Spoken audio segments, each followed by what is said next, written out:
Assalamualaikum warahmatullahi wabarakatuh. Halo teman-teman, perkenalkan saya Naila Azah dari Prodi Pendidikan IPA kelas PID 25 dengan 3 digit NIM terakhir 116. Pada video kali ini, saya akan membahas mengenai materi dari salah satu produk IPA, yaitu hukum asas Black. Langsung saja, yuk kita bahas.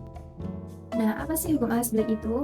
Hukum asas Black menyatakan bahwa kalor yang dilepas oleh suatu benda sama dengan kalor yang diterima oleh benda lain dalam sistem tertutup. Artinya adalah tidak ada kalor yang hilang ke lingkungan sehingga energi tetap seimbang. Akibatnya, kedua benda akan mencapai suhu yang sama atau keseimbangan termal. Hukum ini diperkenalkan oleh ilmuwan yang bernama Joseph Black. Selanjutnya, ditinjau secara ontologi. Secara ontologi, hukum asas Black mengkaji fenomena energi kalor, yaitu perpindahan energi kalor panas antara dua benda yang memiliki perbedaan suhu. Benda yang bersuhu tinggi akan melepaskan kalor, sedangkan benda bersuhu rendah akan menerima kalor. Proses ini berlangsung hingga kedua benda menjadi seimbang, dan fenomena ini termasuk ke dalam realitas fisika karena dapat diamati dan juga dapat diukur secara langsung. Kemudian secara epistemologi, hukum ini diperoleh melalui eksperimen ilmiah. Salah satu contohnya adalah ketika mencampurkan air panas dan air dingin, lalu kita amati perubahan suhu sebelum dan sesudah pencampuran tersebut. Dalam percobaan ini digunakan alat yang bernama kalorimeter untuk mengukur kalor. Data yang diperoleh merupakan data empiris yang kemudian dianalisis hingga menghasilkan kesimpulan bahwa kalor yang dilepas sama dengan kalor yang diterima. Selanjutnya, rumus hukum asas Black. Secara sistematis, hukum ini menyatakan bahwa dengan rumus Q lepas sama dengan Q terima.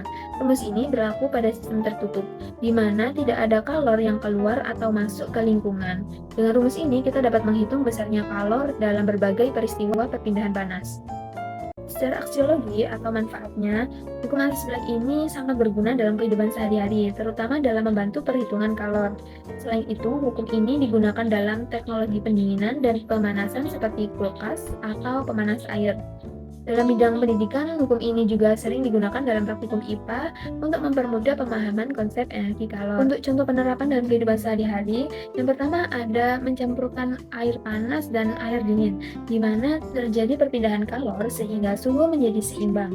Kemudian yang kedua ada teh panas yang dibiarkan akan menjadi hangat karena melepas kalor ke lingkungan. Yang ketiga ada es batu yang diletakkan di suhu ruangan akan mencair karena menyerap kalor dari sekitarnya. Selain itu, saat memasak air di panci juga, air menerima kalor dari api hingga suhunya meningkat. Nah, apakah hukum asas Black ini termasuk ke dalam jenis sains atau pseudosains atau agama? Jadi, hukum asas Black ini termasuk ke dalam sains karena didasarkan pada eksperimen, kemudian bisa diuji dan diulang, serta bersifat objektif dan sistematis. Hukum ini bukan termasuk pseudosains karena memiliki bukti ilmiah dan juga bukan termasuk agama karena berkaitan dengan aspek spiritual.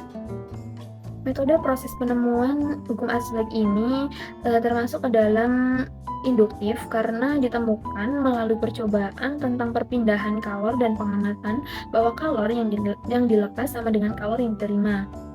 Dari materi yang sudah kita bahas tadi, dapat disimpulkan bahwa hukum asas Black ini menjelaskan mengenai keseimbangan kalor.